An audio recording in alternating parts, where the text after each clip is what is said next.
સુરત ડુમ્મસમાં ગણપતિ બાપ્પાનું વિસર્જન, ફાયરના જવાનોની ટીમ તૈનાત કરાઈ। શહેરમાં 80,000થી વધુ નાની મોટી બાપ્પાની મૂર્તિનું વિસર્જન, ફાયરના જવાનો બોટમાં કરી રહ્યા છે સતત પેટ્રોલિંગ। દર વર્ષે પાણીમાં તણાઈ જવાથી લોકોના મોત નિપજતા હોય છે। સુરક્ષાના ભાગરૂપે ફાયરના જવાનો દરિયામાં કરી રહ્યા છે પેટ્રોલિંગ।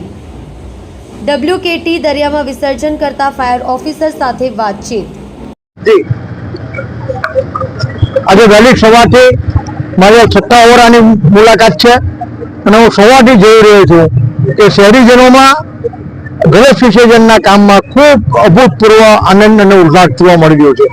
આજે સવારથી શાંતિપૂર્વક, શ્રદ્ધાપૂર્વક અને સંયમપૂર્વક રીતે ગણેશ વિસર્જન કરવા બદલ તમામ શહેરીજનોને હું મારા તરફથી હાર્દિક અભિનંદન અને શુભેચ્છા પાઠવું છું। વ્યવસ્થા કરવામાં આવી છે પોલીસ તંત્ર દ્વારા અને સુરત મહાનગરપાલિકાના તંત્ર દ્વારા જડબેસલાક વ્યવસ્થા કરવામાં આવી છે। હું દરેક ઓવારા પર જોઉં છું કે કોઈ જગ્યા પર કોઈ તકલીફ પછી પડતી નથી વાહન વ્યવહારની કે નથી અન્ય કોઈ તકલીફ।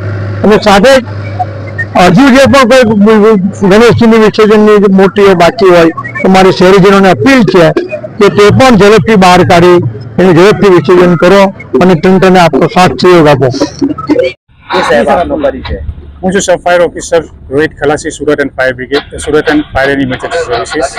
સાહેબ, આ કઈ જગ્યા છે ને આજે શું કામગીરી હાથ ધરાઈ? આ ડુમ્મસ ગામ ખાતેનો નાવિક ક્લબ હોવારો છે।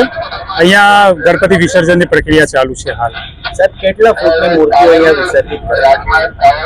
લગભગ 8 થી 10 ફૂટ જેટલી મૂર્તિઓનું વિસર્જન અહીંયા કરવામાં આવે છે અને બીજી નાની મૂર્તિઓ પર વિસર્જિત થાય છે। કેટલા વાગ્યા સુધી આ વિસર્જન ચાલુ રહેશે?